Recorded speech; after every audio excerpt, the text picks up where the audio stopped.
Salut les amis, je suis en compagnie d'Aline dans le désert marocain.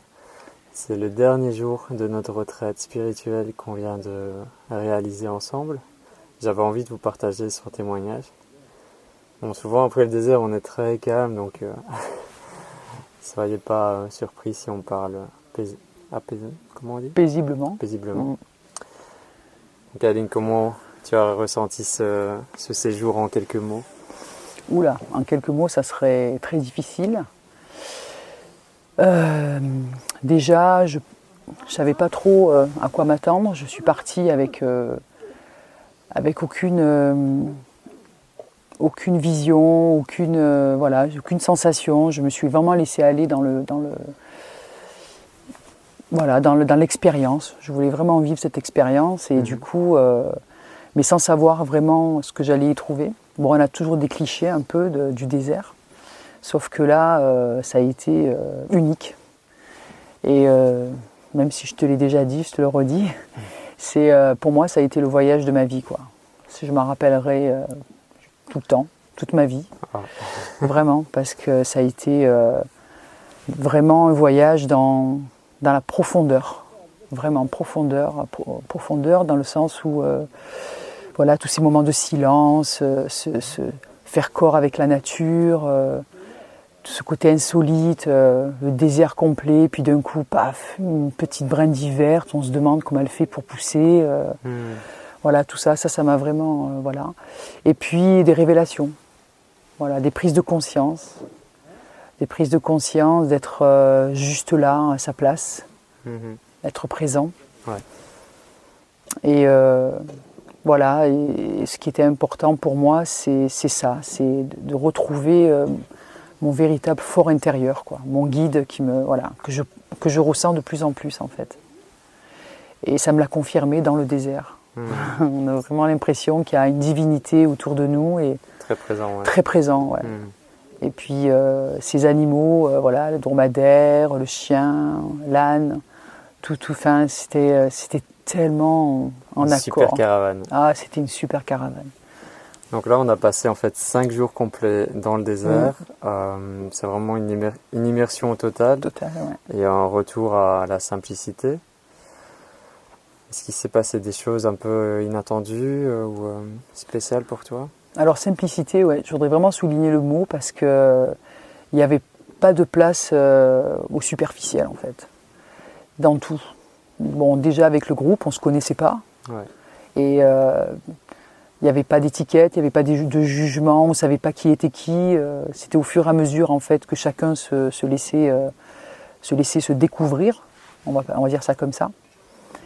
Et j'ai eu une journée de silence, où j'avais fait feu de silence, où la veille, on était parti sur une marche où tu nous avais demandé d'être en silence. Et là, je me suis dit, mais oui, c'est vrai. Parce que le fait d'être en silence, mais que ce soit silence avec les autres et silence en soi-même, ça change tout. Ça change tout. Le mental, il a plus accès, quoi. C'est puissant. C'est très puissant. Toute une journée, alors c'est vrai que c'était parfois difficile parce que dans le groupe, Dominique c'est quelqu'un, on a envie de répondre. Mais à côté de ça, voilà, pas de commentaires, beaucoup d'écoute. Alors ça, par contre, j'ai vraiment compris ce que ça voulait dire être à l'écoute. Et on l'avait tiré dans les cartes. Et en plus, on l'avait tiré dans les cartes, ouais, c'est vrai. Ouais, une grande présence, être là, ici, voilà, dans le silence, c'était ça. Alors le silence en moi, ça c'est sûr. Et puis j'ai découvert, alors ça a été une révélation, ce que voulait dire le silence. Et dans le désert, en fait, à un moment donné, la nuit, il y a eu des moments comme ça où il n'y avait pas un bruit, même un souffle du vent, rien du tout, même pas les dromadaires, rien. Et là, je me suis dit, waouh, c'est ça le silence. C'était vraiment magnifique, c'était juste magnifique. Ouais, le silence, c'est un espace sacré pour rentrer en toi, oui. En connexion avec la nature. Exactement. C'est très fort. Ouais. C'est très fort, et puis c'est là où tu te dis, voilà, je suis sable, je suis dune, je suis le dromadaire. En fait, je veux dire, tu as l'impression que, voilà, que tout est ensemble. Il n'y a pas de...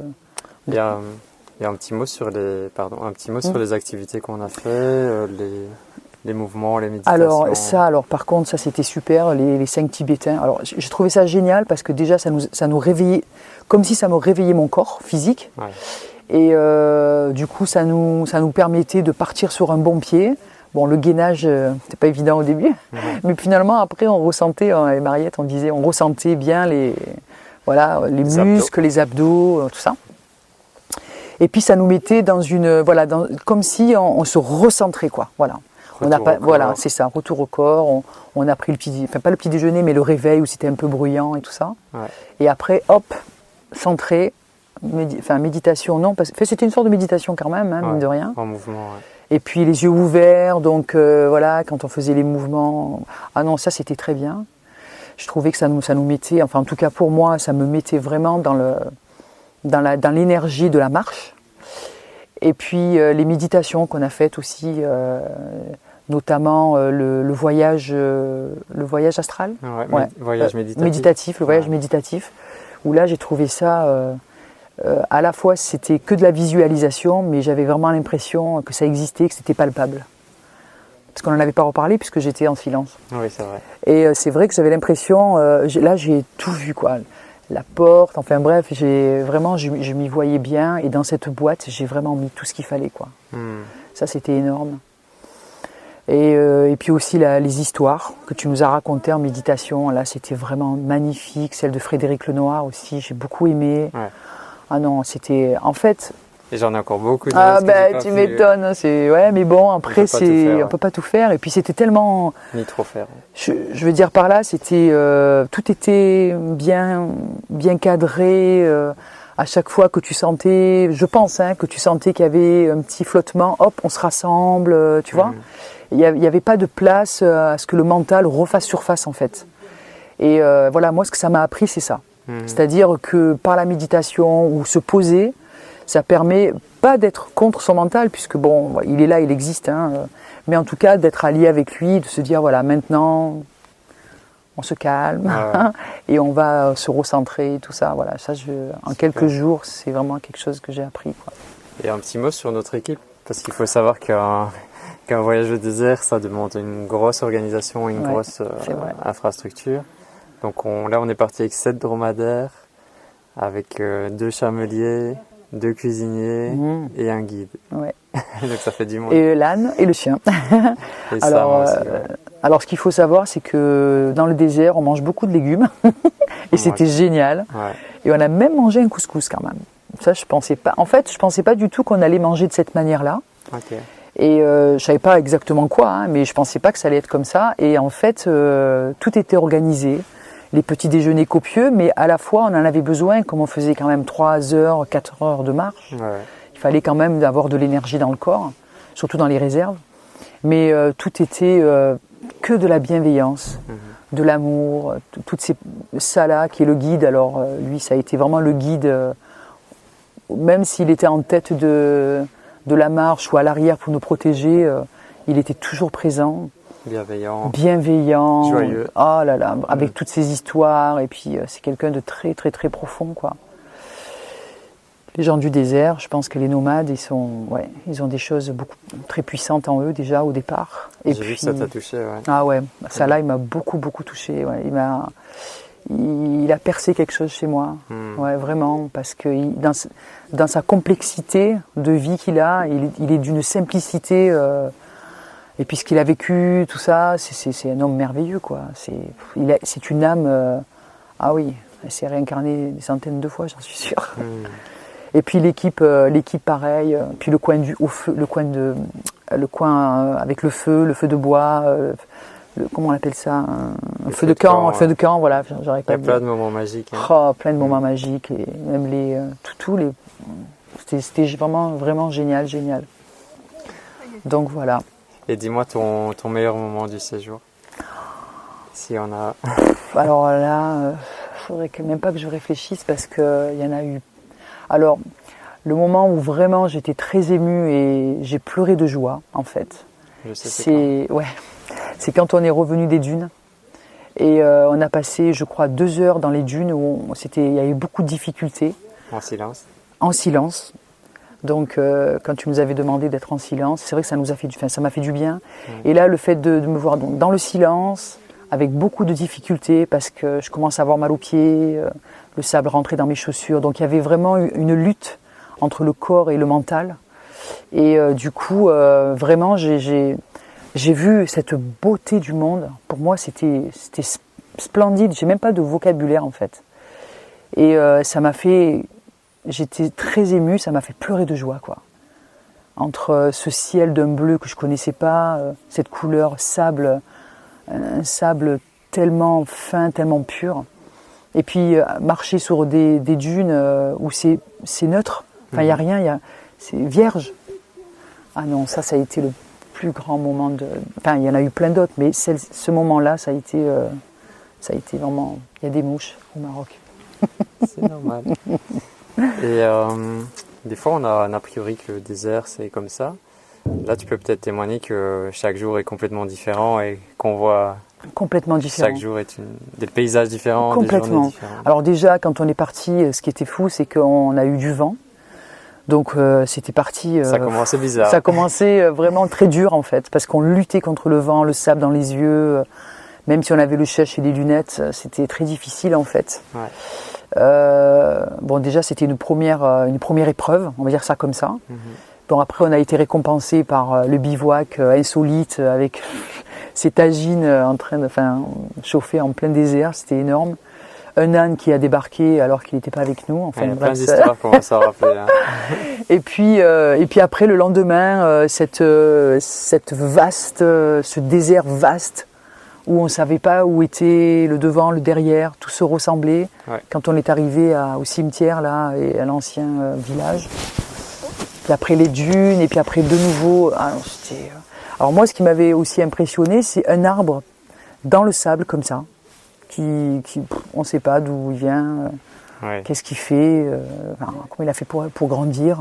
Parce qu'une brindille, bon, elle peut mourir, mais un arbre, c'est... Il y a beaucoup de messages aussi comme ça, subliminaux. C'est exactement, oui c'est ça, c'est des messages en fait, c'est que tout est possible. Et pour terminer, avant que tu fasses ton hammam, oui. Parce qu'on a le hammam au désert. On a le hammam au désert. On a la chance d'être dans un bivouac exceptionnel. C'est vrai, c'est magnifique ici aussi. J'ai mis 2 ans à le trouver et maintenant je suis vraiment très fier. Ah oui. D'ailleurs, salut Larsen si tu vois cette vidéo. Est-ce que tu conseillerais ce voyage à quel genre de personnes ou par rapport à l'expérience vécue, comment tu le ressens? Alors déjà, je pense qu'il faut quand même être dans une condition physique. Ouais. Je pense que si quelqu'un n'a jamais fait de sport, ça va être un peu difficile. Moi, je ne dis pas que je suis une grande sportive. Je fais un petit peu de marche quotidiennement, avec un petit peu de natation là où j'habite. Mais bon, la natation, ça fait un petit moment que je n'en ai pas fait. Mais enfin, en tout cas, il faut une condition physique. Et puis, de venir vraiment, comme si à la fois on était à la recherche de quelque chose et à la fois de rien. Je ne sais pas si tu vois ce que je veux dire. Oui. Voilà, des personnes qui voudraient vivre quelque chose de très profond.